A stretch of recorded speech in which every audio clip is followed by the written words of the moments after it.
zdaj pa smo prišla na najboljšo pastrnko, oziroma pastrv v Makedoniji. Tako da, prevelik, ne? Okay. Tu imaju najbolju pastrnku Makedonija, pa kad dođete u Delčevo nađite ribnik, želevica, pa imaju i krapu i druge neke, ali pastrnka je pastrnka. Tako. Ohridska je najbolj znana.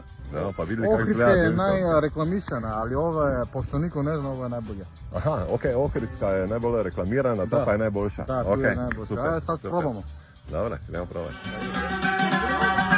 Hrvatska unija načisto ne zbunja, tu je odnato, gledajte si go pato, neko se go rekli, neko se go tekli, a nije takavo mjesto. Takavo mjesto. Neko ne blokira, neko faulira, neko ne masira, neko ne pjala, neko ne zgala, neko ne prisustva, neko ne ulaža, neko ne krava. A nije tako. Može da objasnimo kad, što smo rekli malo prije, možda u Ohrid imaju najbolja reklamirana pastramka da tamo ona živi i najbolja, ali tu je najvkusnija pastramka. Pa sad ja ću malo da vam demonstriram kako to ide i kako je to meso se lesno odvaja iz pastramke. Evo da počnemo. Prvo vadiš ovo, perje, a onda ovo. Evo, skidaš kožu, obrneš, tu ima isto perje, to su kosti.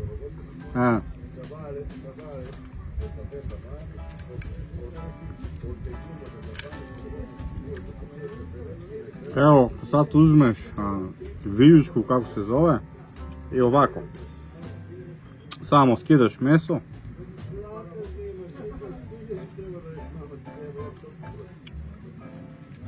Evo, vidiš kako to ide lako.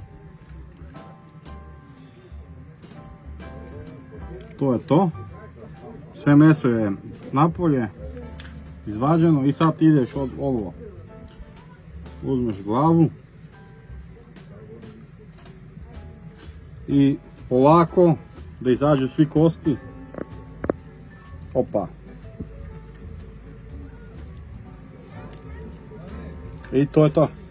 Evo, ovo bezkostena pastramka, samo vo Delčevo travotište, ribnik želevica. Ribnik želevica? Ja.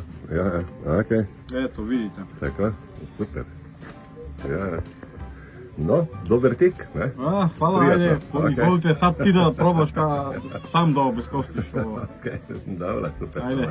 Glavnem, pastrv je bila fenomenalna, mogoče še eno zanimivost, ne?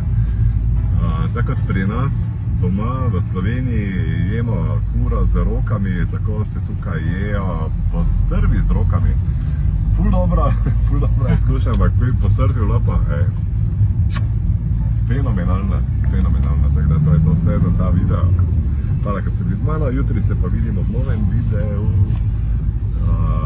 Jutri grem v Bolgarijo, Sofijo, iz Sofije v Bukarešta in tam bom imel na poti do tja sestaviti video včerajšnjega potovanja, kjer smo šli pravzaprav po... Pa se vidimo opet uskoro. Ja, koliko si rekel, 570 km po Makedoniji. Pol Makedonije smo prevršili. Prešli smo pol Makedonije, Ful je bilo dobro, ne? Ok, to pa jutri sledi. Lepa zdrav.